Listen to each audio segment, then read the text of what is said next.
Hi, so I've been thinking about this video for a while. This is a story I'm going to tell you, and the story is a mashup of neuroscience and occupational therapy models and psychology and lived experience.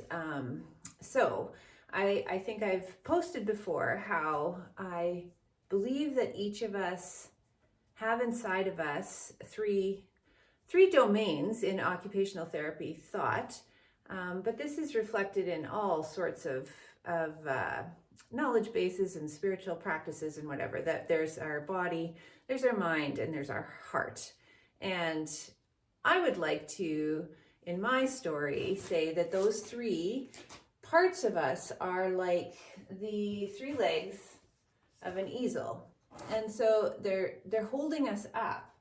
And like an easel, it helps if they are in balance. So if one of those parts is longer than the other, then the easel is going to fall over, obviously. And so we're always looking for balance. So I've got two that are balanced, but the back is just too short. And so, I mean, this is hopefully a very intuitive story I'm telling you.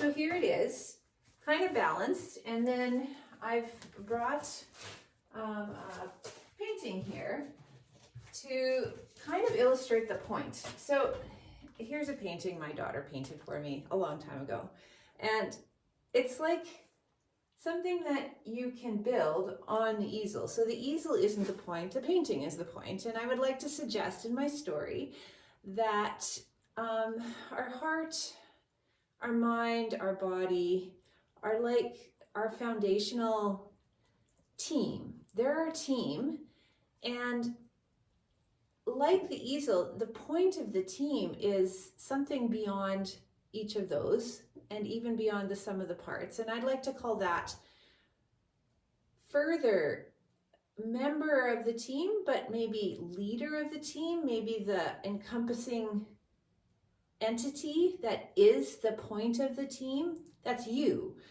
You are those three in one. And so maybe we'll call that your spirit or your soul, your center that directs your team. So let's say that you have your easel and you are wanting to paint or create on the easel. This is your life. This is your work of art. This is your masterpiece. And so the easel is just supporting it. And the first thing that any artist needs to do before painting, and again, this is just a story, so bear with me, is to balance out their easel. And so in any context, you might choose to change the angle. You might have the easel kind of back down a little bit. You might have the whole thing up quite high. I think I can raise this up quite a bit higher. And when you do that, you have to spend time recalibrating everything, because now I've raised the front two and I have to, again, otherwise it will fall over, raise the back one. So there it is, it's raised, it's a little crooked. So I'm going to spend some time just balancing, just so that when I do create my work of art, it's actually straight according to gravity and according to my context. And then of course you're going to place it, in light and all of that stuff. And I can stretch the metaphor all over the world and back. But what I want you to think about is yourself as you are an artist. You are creating your life, and the parts of you that are supporting that, your body, which is very, very, such a gift, has its own thing. Your body has its own wisdom, it's its own intelligence.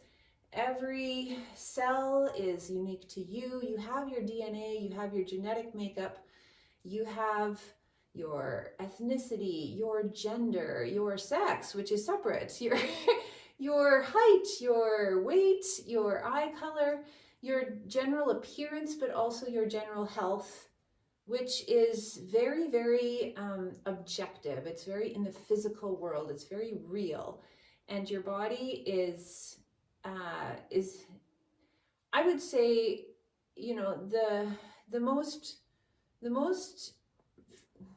tangible set of constraints and limits on our artistry. And then you have your mind, and I'm moving over to another foot of the easel, but I think each of us arranges this differently. Like, there's two at the front, and then the back one I think is kind of the really core, the most reliable, the most competent, maybe the leader part of you.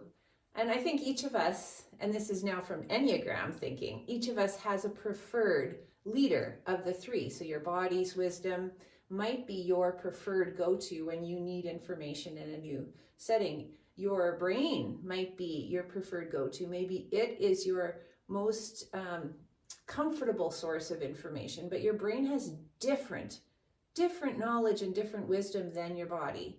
And then your heart, which, is not what I'm calling my literal heart. It's more in the back of my brain, right? It's the hippocampus and the amygdala. It's the whole emotional limbic system that has its own way of coding memory, its own way of determining the value of experience or of information. It's very much focused on threat, on safety, and on who am I and where do I want to go. It's the why. It's the why questions. So there's your three people. Those are your team. They don't agree all the time, and they're often out of balance. And when they're out of balance, you will find it hard to create a great work of art. You will find that your work of art can just sort of slide off and or be really hard to put pressure on. When you put pressure on it, it might just, tip over, and I don't want to wreck my daughter's work of art here. So this is just a story and a picture and a sensory kind of experience that you can try if you have access to an easel or a three-legged stool or anything that has 3 points. Even if you sit in your chair and realize that you have your weight distributed on your 2 feet and your butt, and that is a tripod of support. And that support is holding you, but that support isn't you. You are bigger than that support.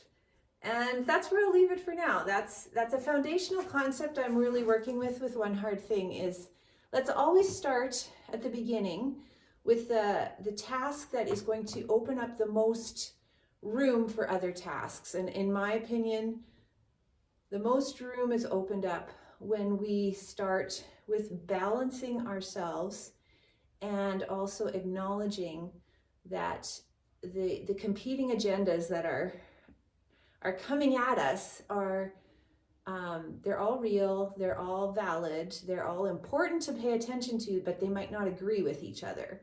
Your body might not agree with your head, and your head might not agree with your heart. And sometimes you need to sit everybody down and say, okay, you tell me what your concerns are, and I will make an executive decision as to what we will do next, taking everybody's view into account. And that's a really good way to kind of feel like you're taking control of your own life and your own team, and you're creating safety for all the parts of you, because you're listening, but you're not letting one dominate the others, as a non-functional team does. So just to encourage you, this might not be a task you generally do in a day, but I've started putting it into my day because the messaging from my parts, the parts of me are very wildly, often hysterical and or bullying to other parts of me, or trying to take over and ignore valuable messages from other parts of me. So I, as the team leader, would like to calm everybody down and say, okay, let's think about this with a little bit of, big picture. What are my actual values? What is the work of art I need to create today? And how do I best set myself up to achieve that? So good luck with your team, and I hope this helps.